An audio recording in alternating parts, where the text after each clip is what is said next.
Welcome back to our channel, where we break down your favorite shows so you don't have to watch them.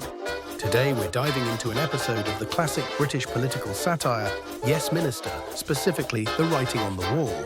In this episode, Minister Jim Hacker is locked in his usual battle with the formidable civil service, personified by the verbose and strategic Sir Humphrey Appleby.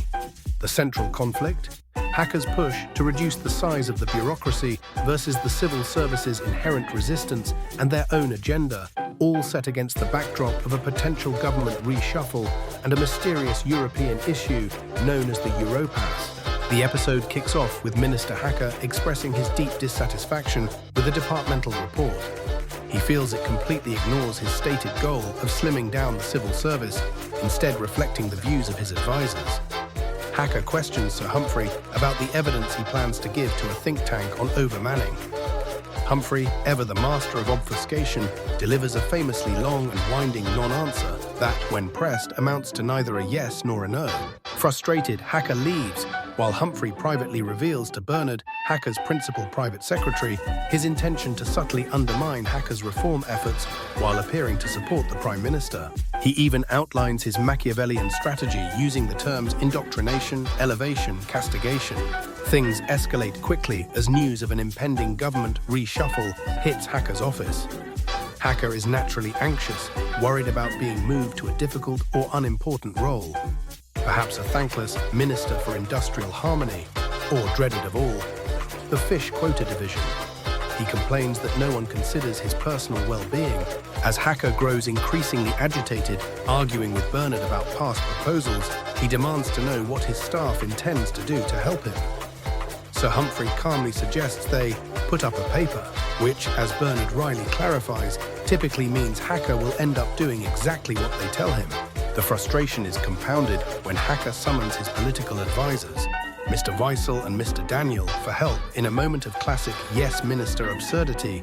Both advisors arrive, prove utterly useless in offering actual solutions, but repeatedly declare they are appalled by the situation, only further infuriating Hacker. Seeking a way forward, the team brainstorms ideas for a publicity campaign to improve the administration's image.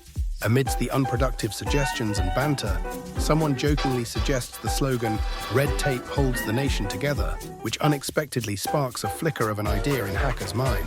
Then the real looming crisis is introduced. The Europass. Bernard mentions that the writing is on the wall, meaning they need to improve public perception specifically because of this European initiative, which is about to come into effect. They learn the Foreign Office has already agreed to the deal. Hacker begins to suspect a larger conspiracy, theorizing that the entire civil service and the Foreign Office are secretly pro-Europe and are pushing this agenda.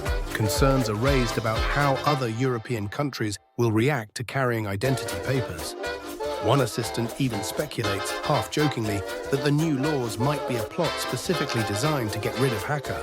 In the midst of this mounting confusion, suspicion, and political maneuvering, Hacker has a sudden moment of insight, realizing something significant about the Europass situation that the others don't immediately grasp. A new man arrives, offering his help but cautiously stating it shouldn't be a futile endeavor. Hacker then tries to discreetly discuss his newfound understanding of the Europass with this newcomer, attempting to keep it secret from his own staff. A perfect illustration of the deep distrust between the minister and the permanent civil service. The writing on the wall perfectly encapsulates the core struggle of Yes Minister. The elected minister's often futile attempts at reform and political survival against the subtle, entrenched power of the civil service, led by the cunning Sir Humphrey. This episode uses the backdrop of a potential reshuffle and the emerging Europass issue to highlight how the permanent government bureaucracy protects its own interests and steers policy, often counter to the minister's wishes. Hacker is left grappling with the implications of this seemingly insurmountable challenge. That's the lowdown on this episode. Hope this recap helps you understand Jim Hacker's ongoing battle with the Whitehall machine.